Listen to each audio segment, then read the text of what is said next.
Hey everybody, welcome back. I'm Brandon Kniefel and I'm here with a special guest, Ashley Litwin, who is a registered dietitian and the director of nutrition for Breathe Life Healing Centers. You know, it's funny, me and Ashley have offices really close by each other.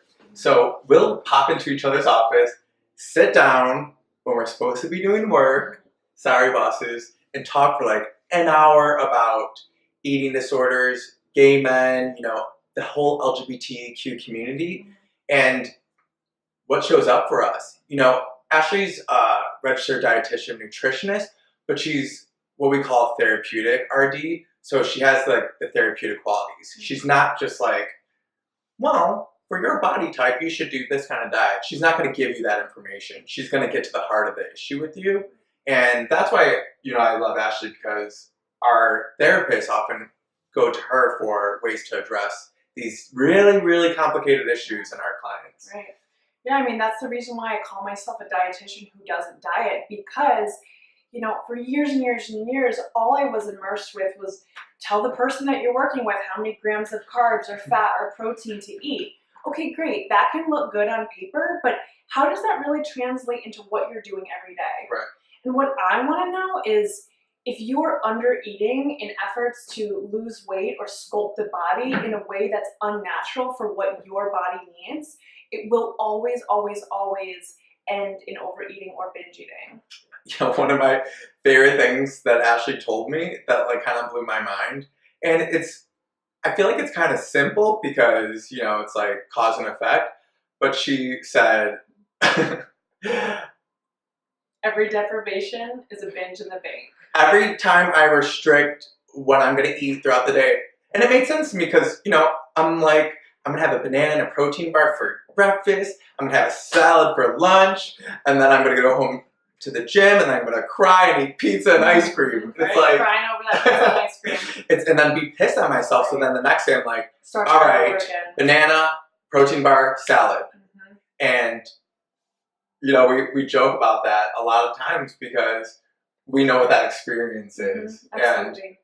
And you kind of got to joke about it because otherwise you wouldn't forgive yourself when you do that. Absolutely. I mean, forgiveness is a really big piece of it. And someone that's been in recovery from an eating disorder like myself for about 8 years now, I've been through all of that, the deprivation, the restriction. It always led to overeating and binge eating. And, the harder the restriction, the harder the binge at the end of the day or the next day or the weekend, Sure. Even the concept of cheat days can be really challenging for some because we're saving up all these calories and we're basically planning the binge. Mm-hmm. And the guilt and the shame that follows it is so incredibly overwhelming that it can lead to a cheat 2 days, a cheat week, a cheat month, and then we feel so defeated and we keep turning in on ourselves and telling ourselves that we failed. Right. But we haven't really failed anything. That's the body's natural way of adequately nourishing when you're in an undernourished state. Right. So I have a question for you. There's this idea that more information you have, the better you will be in practice. Mm-hmm. But at what point, like, what does it look like to be like, okay, because I know personally, I know what it's like to understand what a binge is, what a purge is, what a restriction is, but how do I take that from the head to the heart? Like, how do I actually practice that? Yeah. I mean, I heard these words one time and I will never forget them. A whole lot of information, not a lot of transformation. And that's the truth. I mean, we're constantly being bombarded with nutrition information all over the place, whether it's credible or not. We see it in LA. We could drive down the street, see it on billboards, have friends texting about it. It's all over the place. But the truth of the matter is, it's not just about the food.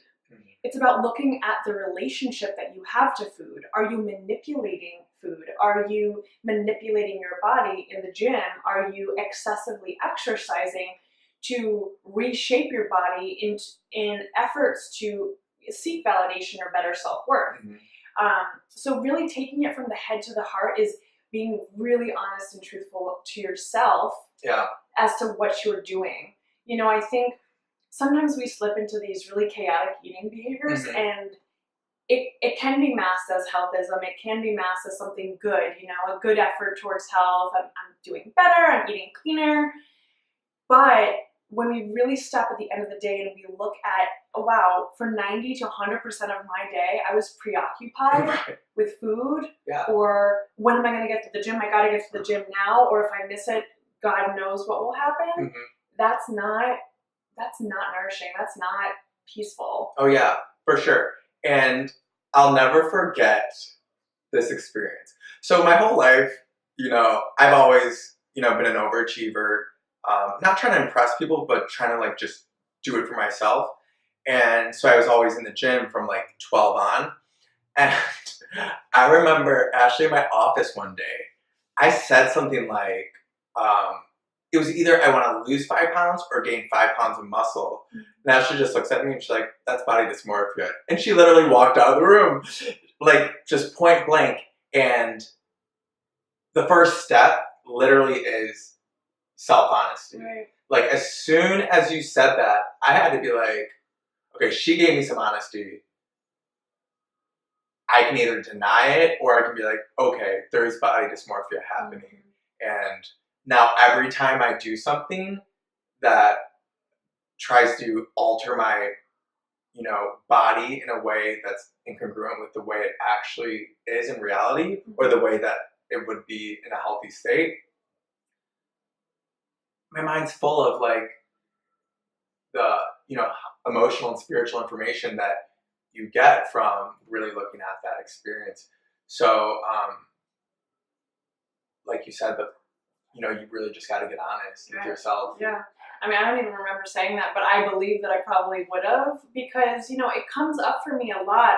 I could be sitting and having a family dinner or just talking to a friend, and I can imagine sitting in your office hearing someone who I respect and I value your words and our conversations together. I value our friendship, and I've gotten so sensitive to the fact that like it almost hurts my feelings when you talk about my friend that way. Yeah. Do you know what I mean? Yeah. And sometimes I'll say that. Don't talk about when somebody is speaking negatively about themselves. Right. It's like, don't talk about my friend that way. Yeah. It's so hurtful and so harmful, yet so incredibly normalized in our culture and society. Right.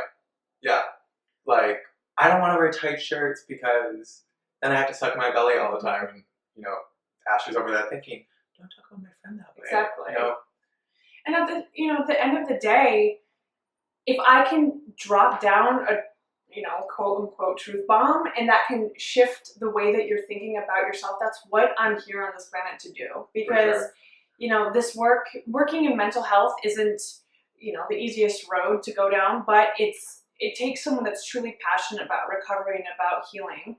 So if I hear something that would signal to me that there might be suffering underneath that, I'm going to try to shift and to shock you to think about that. Yeah, we need more of that for sure. I can't wait to, make more videos with you, because this has been, such a special relationship, and I've grown so much in my own, self-worth and self-image.